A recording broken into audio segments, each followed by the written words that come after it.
हैं सबसे पहले ग्लोबल मार्केट के साथ और एशियाई बाजारों की बात करें तो इस वक्त अब मिलीजुली शुरुआत देखने को मिल रही है। हांगकांग के बाजार तो हरे निशान में दिखाई दे रहे हैं, लेकिन गिफ्ट निफ्टी इस वक्त लाल निशान में कारोबार कर रहा है। 19,800 के नीचे के लेवल्स इस वक्त गिफ्ट निफ्टी दिखा रहा है। वहीं चीन के बाजार भी हल्के कमजोर हैं। यहाँ पर कुछ इंपॉर्टेंट आंकड़े भी आने वाले हैं। जीडीपी ग्रोथ के आंकड़े आएंगे, इंडस्ट्रियल प्रोडक्शन के आंकड़े आएंगे, उस पर भी हमारी नजर रहेगी। निकाई के बाजार भी करीब करीब 50 अंक नीचे और कोरिया के बाजार भी सपाट ही कारोबार कर रहे हैं।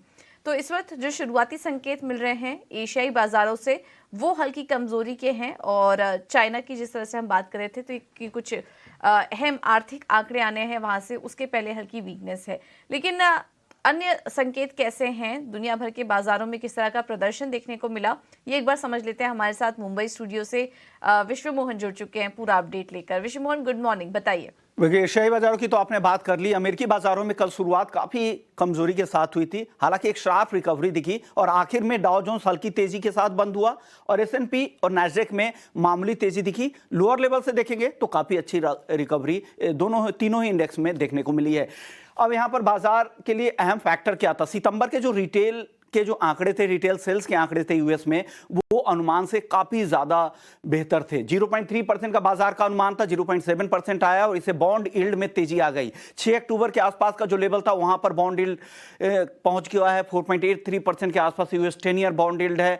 और बाकी संकेतों की बात करें तो अब कल फेड चेयरमैन पॉवेल की भाषण पर बाजार की नजर रहेगी। बाजार यही अनुमान लगाकर चल रहा है कि काफी लंबे समय तक ब्याज दरें ऊंची रह सकता है। हालांकि अब कई सारे नतीजे आज भी है जहां पर अमेरिकी बाजार नजर रखेगा और कुछ जो चुनिंदा जो नतीजे हैं bank of America, bank of New York के, वहां पर अच्छे नतीजे आए हैं। आज मॉर्गन स्टैनली के नतीजे आने वाले हैं, तो ये कुछ खास पीएनजी के नतीजे आने वाले, वहां पर बाजार की नजर रहने वाली है। यूरोप मार्केट में भी एक दायरे में ही कारोबार दिखा, लेकिन जो दबाव कहां से बन रहा है तो वो है कच्चा तेल, जिससे बॉन्ड यील्ड ऊपर की तरफ जा रहा है। तो कच्चा तेल $92 के आसपास जा चुका है। यूएस प्रेसिडेंट बाइडेन आज इजराइल जाएंगे, उससे नाराज हैं जितने भी गल्फ के बाकी कंट्रीज हैं, वहां पर भी वो जाने वाले थे, लेकिन उन्होंने वो यात्रा रद्द कर दी है क्योंकि उनका कहना है कि इजराइल शुरुआत में पहली विजिट वहां करने से फिर कोई मतलब ही नहीं है। सबसे पहल ये होना चाहिए कि इस वॉर को कैसे रोका जाए।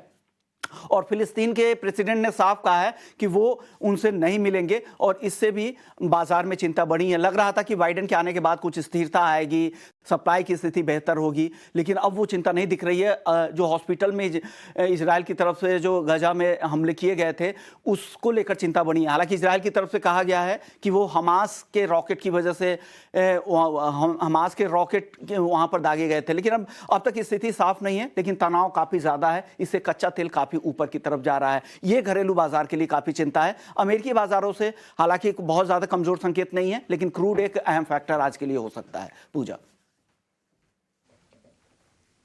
ओके, बहुत बहुत शुक्रिया विश्व मोहन आपका ये पूरी स्थिति समझाने के लिए। तो जियोपॉलिटिकल टेंशन बढ़ती जा रही है और जिसके चलते हम देख रहे हैं कच्चे तेल में तेजी बनी हुई है, उसका असर बाजार पर पड़ सकता है। जिस तरह की टेंशन वहां पर बढ़ रही है, माना जा रहा था कि अमेरिकी राष्ट्रपति के दौरे के बाद में हो सकता है कि टेंशन थोड़ी कम होते हुए नजर आई, लेकिन ऐसा भी कुछ दिखाई नहीं दे रहा है। और कच्चे तेल में तेजी इस बात का ही संकेत है कि अभी स्थिति सुधरते हुए जल्द ही नजर नहीं आ रही है। और दूसरी तरफ हम देख रहे हैं कि बॉन्ड यील्ड्स भी अपने हाइस पर पहुंच चुका है, 4.8% के पास बॉन्ड यील्ड्स आ चुके हैं। तो ये कुछ दिक्कत वाली बात है जिसकी वजह से हम कमजोरी देख रहे थे दुनिया भर के बाजार में और उसका असर आज भारतीय बाजारों पर भी देखने को मिल सकता है। बहरहाल आगे बढ़ेंगे, कुछ और भी लेवल्स पर वॉच करते हैं और आज हम समझेंगे कि भारतीय बाजारों में फिर क्या करें। एफआईआईज और डीआईज के आंकड़े एक बार देख लेते हैं और संस्थागत निवेशकों की तरफ से ज़्यादा कुछ खराब आंकड़े नहीं हैं, ठीक ठाक ही आंकड़े यहाँ से पर दिखाई दे रहे हैं। कैश मार्केट में एफआईआईज की तरफ से करीब 250 करोड़ की खरीदारी हुई है, डीआईएस ने 112 करोड़ की खरीदारी की है, इंडेक्स फ्यूचर में 464 करोड़ की खरीदारी का आंकड़ा है और इंडेक्स ऑप्शन में देखेंगे तो करीब 8000 करोड़ की खरीदारी का आंकड़ा है। तो कहीं भी बिकवाली नहीं है, लेकिन खरीदारी का आंकड़ा भी कोई बहुत बड़ा नहीं है, तो ठीक है, न्यूट्रल संकेत ही मिल रहे हैं यहाँ पर संस्थागत निवेशकों की तरफ से। अब बाजार पर आते हैं और आज के लिए निफ्टी और बैंक निफ्टी के कौन से लेवल्स इंपॉर्टेंट होंगे ये एक बार समझ लेते हैं। हमारे साथ फोन लाइन पर डिम्पी कालरा जुड़ चुके हैं। डिम्पी, गुड मॉर्निंग, बताइए आज के लेवल्स पर नजर रखें। देखिए, आज लेवल्स के हिसाब से फिर से 850 का लेवल है। शायद मैं ये तीसरी चौथी बार बोल रहा हूँ और आप भी अब सुन के थक गए होंगे कि 850 के ये बार बार बोल रहे हैं। 850 एक क्रिटिकल पॉइंट है एक्चुअली। कल का अगर आप हाई भी चेक करेंगे निफ्टी का तो 19,850 ही है। तो आज लग रहा है कि शायद एक बार वो 850 को पार करने के अटेम्प्ट करेगा। कल हमारे को सिर्फ एक ही चिंता थी कि इंस्टीट्यूशनल्स की बाइंग क्यों नहीं है। थोड़ी बहुत बाइंग उनकी तरफ से आई है। अगर आप स्टॉक ऑप्शंस को छोड़ दें तो सभी सेगमेंट्स में उन्होंने खरीदारी की है और ऑप्शंस के अंदर, इंडेक्स के ऑप्शंस के अंदर 8,000 करोड़ की खरीदारी की है। तो मार्केट को मोमेंटम देने के लिए सफिशिएंट है, पहला पॉइंट। दूसरा पॉइंट, एक बार रेजिस्टेंस से पार हो जाए फिर शॉर्ट कवरिंग का प्रेशर आपके पास बनेगा। अगर ये गैप के साथ हो जाता तो और भी अच्छा है। अगर गैप नहीं होता तो फिर स्लो स्लो करके आपको ऊपर जाता हुआ दिखेगा। मार्केट का टिल्ट ऊपर है, आपके पास निफ्टी लॉन्ग है 500, 600, 700। अपने कंफर्ट का कहीं भी स्टॉप लॉस रख लीजिए। 850 पार होने पर सीधा 20,000 का रास्ता खुलेगा तो 150 पॉइंट का आपको गेन मिलेगा। 850 के बाद ही आपको ऑप्शंस लेनी है। आते हैं बैंक निफ्टी पे। 44,500 के ऊपर कल बैंक निफ्टी गया तो सही, लेकिन वो क्लोज नहीं कर पाया। तो आज एक बार उसको 44,500 पहले दिखाना होगा, थोड़ा समय निकालना होगा, फिर बैंक निफ्टी में पार्टिसिपेट करेगा। नहीं तो दोनों के अंदर डाइवर्जन आ जाएगा। निफ्टी तो ठीक है बट बैंक निफ्टी को थोड़ी मेहनत ज्यादा करनी पड़ेगी क्योंकि वहां पे भी अभी भी शॉर्ट कवरिंग हुई है, जबकि निफ्टी के अंदर फ्रेश लॉन्ग बना है, ताजा खरीदारी हुई है। तो इसलिए दोनों के अंदर ही लेवल्स की इंपॉर्टेंस है। अपनी ऑप्शंस के अंदर काम करते समय ध्यान रखिएगा जब तक 19,850 पार नहीं होता और बैंक निफ्टी के अंदर 44,500 है। तो ये आज की रणनीति है। थोड़ा स्टॉक स्पेसिफिक काम करेंगे तो ज्यादा बेहतर होगा।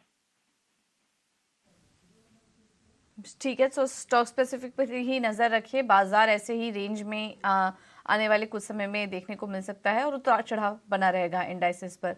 तो इंडेक्स को छोड़कर स्टॉक स्पेसिफिक रणनीति अपनाइए आप। बहुत बहुत शुक्रिया डिम्पी आपका ये सारी जानकारी देने के लिए। अब आगे बढ़ेंगे और मार्केट एक्सपर्ट से एक बार समझ लेते हैं कि वो उनका क्या मानना है निफ्टी और बैंक निफ्टी में ट्रेड को लेकर। देवांग शाह हमारे साथ जुड़ चुके हैं। Devang, thank you so much इचीना स्वदेश को समय देने के लिए। निफ्टी और बैंक निफ्टी में ट्रेड करें या फिर छोड़ दें, और अगर स्टॉक स्पेसिफिक रहना है तो फिर कौन से शेयर्स हैं आपके रडार पर? Good morning. और हम बात करें मार्केट की तो यहाँ पे हमें सेलिंग प्रेशर देखने मिल सकता है। जहाँ तक बात करें लेवल्स की, निफ्टी फ्यूचर के जो लेवल्स 19,900 ये एक इम्पोर्टेंट रेजिस्टेंस जोन है। तो जब तक ये लेवल ब्रेक नहीं कर रहा तो वहाँ तब तक अग्रेसिव बाइंग के लिए अवॉइड करना चाहिए। जहाँ तक सपोर्ट की बात करें, निफ्टी फ्यूचर का सपोर्ट है 19,700 इमीडिएट सपोर्ट है। बैंक निफ्टी की जहां तक बात करें 44,200 का सपोर्ट है। रेजिस्टेंस की जहां तक बात करें 44,700 का रेजिस्टेंस जोन है बैंक निफ्टी फ्यूचर के लिए। यहाँ पे सजेशन रहेगा कि स्टॉक स्पेसिफिक अप्रोच रख के स्टॉक स्पेसिफिक में बात करें तो फर्स्ट स्टॉक यहाँ रहेगा एक्साइड इंडस्ट्रीज। एक्साइड इंडस्ट्रीज में हमने देखा काफी अच्छा हमने एक मोमेंटम देखा था स्टॉक के अंदर। हमें लगता है कि अभी भी ये मोमेंटम कंटिन्यू रह सकता है। एक्साइड इंडस्ट्रीज खरीदने की सलाह रहेगी। स्टॉप लॉस रखना है 263 का, टारगेट है 277। नेक्स्ट स्टॉक रहेगा एल&टी फाइनेंस। एल&टी फाइनेंस की बात करें तो चार्ट स्ट्रक्चर काफी पॉजिटिव यहाँ पे दिख रहा है। डेली चार्ट पे हम देखते हैं तो height of higher bottom structure में स्टॉक ट्रेड कर रहा है। एल&टी फाइनेंस खरीदने की सलाह रहेगी। स्टॉप लॉस रखना है 135.50 का, टारगेट है 146। ठीक है, तो ये कुछ स्ट्रैटेजीज हैं एक्साइड और एल&टी फाइनेंस होल्डिंग, यहाँ पर आप नज़र रखें। दोनों स्टॉक में तेज़ी करने की सलाह। बहुत बहुत शुक्रिया दिवांग आपका ये सारी जानकारी देने के लिए। इस बीच आपके स्क्रीन पर देखिए चीन के डेटा की जो हम बात कर रहे थे थोड़ी देर पहले वो आ चुके हैं और चीन में जो जीडीपी ग्रोथ का आंकड़ा आया है वहाँ पर 4% की बढ़त देखने को मिली है। अनुमान से ज़्यादा बढ़त यहाँ पर आई है और रिटेल बिक्री के आंकड़े भी अच्छे दिखाई दे रहे हैं। 5.5% की बढ़त वहाँ पर भी देखने को मिल रही है। तो इस वक्त वहाँ से जो आंकड़े आ रहे हैं वो एक्सपेक्टेड लाइंस पर ही हैं। और इसके बाद हम देख रहे हैं कि हल्की रिकवरी यहाँ पर एशियाई मार्केट में देखने को मिल रही है। चलिए उस पर हम नज़र बनाए रखेंगे आगे भी और आंकड़ों को बाद में एनालिसिस करेंगे।